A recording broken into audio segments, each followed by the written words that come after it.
Why does Kuala Lumpur have so many skyscrapers? By AZLAN ADNAN. Maj number 1. National prestige and identity. Kuala Lumpur's iconic skyline is not a byproduct of urban density. It's a national statement.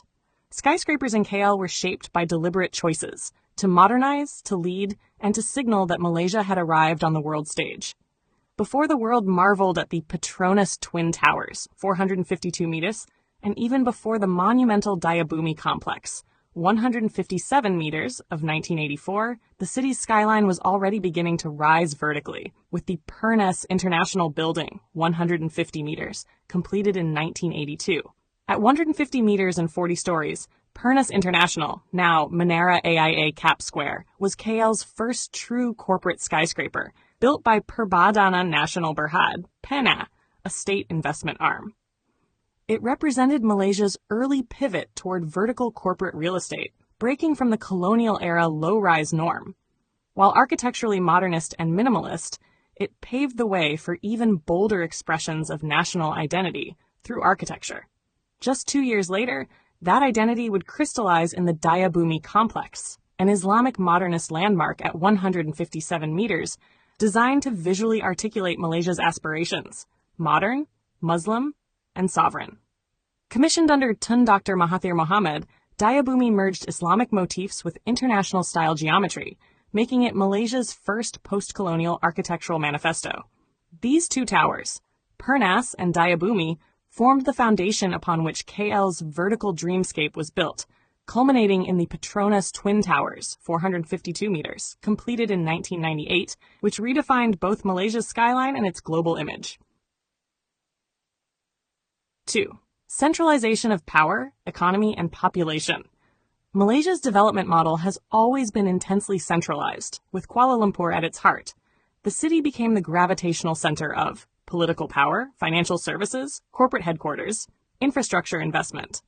This urban centralization naturally produced vertical pressure. Skyscrapers became a necessity, and a symbol of KL's role as Malaysia's de facto capital of everything. 3.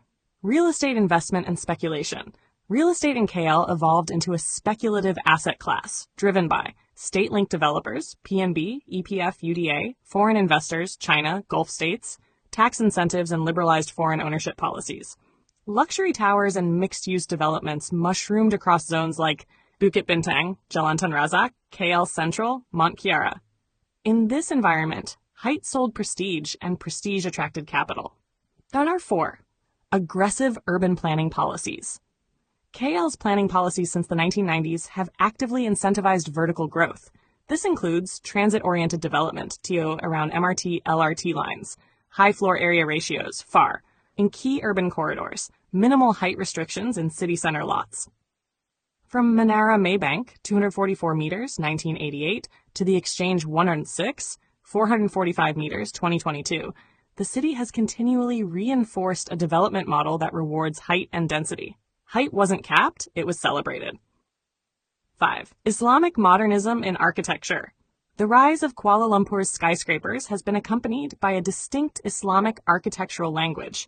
It began modestly in Dayabumi's Mashrabiyah screens and 8-pointed stars, and matured with the Petronas Towers, 452 meters, based on Rub el-Hijz geometry, Menara Telecom, 310 meters, symbolizing a bamboo shoot with Quranic inspiration, Putrajaya's domes and arches, architectural governance with Islamic principles. These forms express a cultural synthesis, unapologetically Islamic, confidently modern. Hazard 6. Low construction costs and labor supply.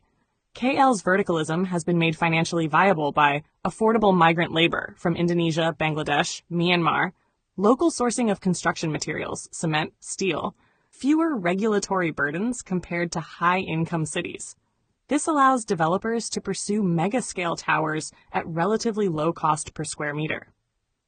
Number 7. Skyscrapers as the default format. By the 2000s, Kuala Lumpur's developers had embraced skyscrapers as the default format for commercial and residential real estate. Why? Land scarcity in prime zones, profitability of skyline views, global investor preferences for branded, high-rise luxury first. As a result, verticality became the city's visual identity. 8. Global rankings and vanity metrics. Kuala Lumpur has consistently pursued tallest, biggest, and most advanced records. These include Petronas Towers, 452 meters, world's tallest buildings, 1998 to 2004. Merdeka 118, 678.9 meters, tallest building in Southeast Asia, second tallest in the world. The Exchange 106, 445 meters, one of the tallest office towers in the region, over 70 towers taller than 150 meters, placing KL fourth in the world after Hong Kong, Shenzhen, and New York, per CTBUH data. KL's vertical landscape reflects national ambition as much as urban need. But at what cost? KL's skyscraper boom has also triggered oversupply in office and high-end residential markets, underutilized towers with low occupancy, ghost towers, gentrification and loss of affordable housing, increased infrastructure stress, traffic, drainage, utilities. The Petronas era promised global stature, but also introduced fragilities in the city's socio-economic fabric. Conclusion. From PERNAS to Petronas, KL's vertical imagination, Kuala Lumpur's skyline is a timeline of its ambitions.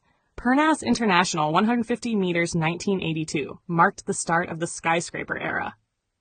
Dayabumi Complex, 157 meters 1984, embedded Malaysia's Islamic modernist identity in architecture.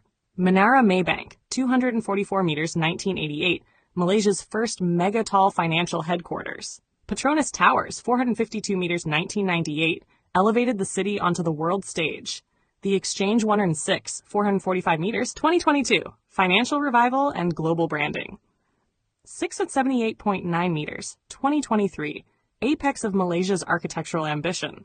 Each tower is not just a building, it is a statement. In a city of only 2 million, the skyline is outsized not by accident, but by design. KL did not grow tall because it had to. It grew tall because it wanted to be seen, to be counted, and to be remembered.